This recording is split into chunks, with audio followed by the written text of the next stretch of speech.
Women's fashions are more than fabric, lace, and ribbons. In the clothing women wore and in the stories of their owners, we can trace the patterns of their culture, including how society viewed women and, in turn, how they viewed themselves.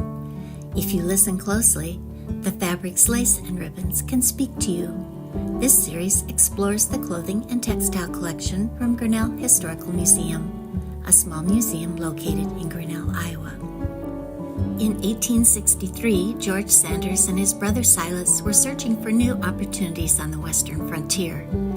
They decided to leave their home in Ipswich, New Hampshire, and travel west as far as they could on the Rock Island Railroad. In 1863, the end of the line was Grinnell, Iowa. The brothers liked the little town and approved of the anti-slavery and temperance views that most of the residents supported. There was also good land for sale, so the Sanders brothers decided to make Grinnell their home. They bought 640 acres of prairie, as well as a hotel called the Reed House. Soon their parents, Nathan and Betsy Sanders, and two more brothers joined them, along with their 34-year-old sister, Caroline Elmira. This episode is about Elmira Sanders and the complex picture of women's participation in the westward movement. While men who settled the frontier had various occupations from which to choose, women's lives centered mainly upon domestic duties, children, and family relationships. A man could choose from many options and might become a farmer or a doctor, a merchant, banker, lawyer, blacksmith, or preacher.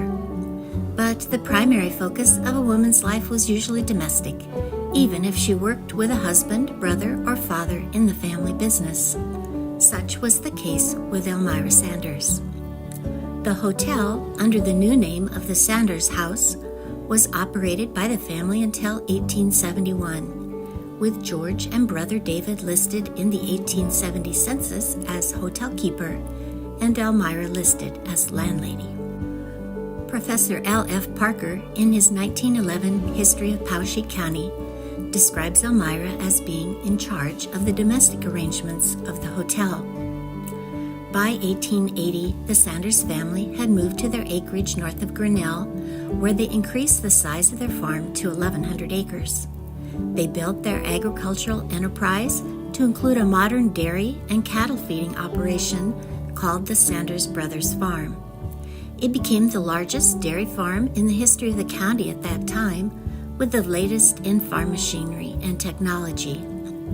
The dairy alone milked up to 100 cows a day and produced as much as 500 pounds of butter a week, much of it marketed in the mining camps of Colorado. It was Elmira who supervised the butter and cheese making.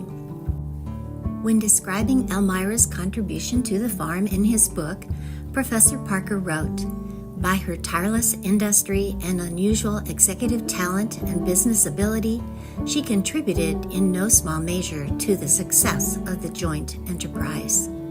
And yet, the farm was named Sanders Brothers Farm, and Elmira was listed in the 1880 census as housekeeper. This skirt and bodice made of silk was worn by Elmira Sanders for special occasions. It was beautifully sewn by hand in the 1850s and remains in remarkably good condition. Its low-set shoulder seams produced the sloped shoulder silhouette popular at the time. Other fashionable features include a back closure with hooks and eyes under a concealing placket, fine piping on the bodice seams, a fan pleat ending in a point at the center front of the bodice, and bell-shaped sleeves with ruching at the upper edge, which cover undersleeves of fine lace. While the high round neck is now unadorned, it may have originally been covered with a removable collar. The long, full, plain skirt is unlined and gathered at the waist. Elmira Sanders died in 1908. She never married, and except for teaching school in New Hampshire, she spent her entire working life in her family's business enterprises. Her role was shaped by the pursuits of her father and brothers, but she wasn't afraid to step forward into new opportunities, and thus joined the many women whose contributions helped to open, settle, and develop the American frontier.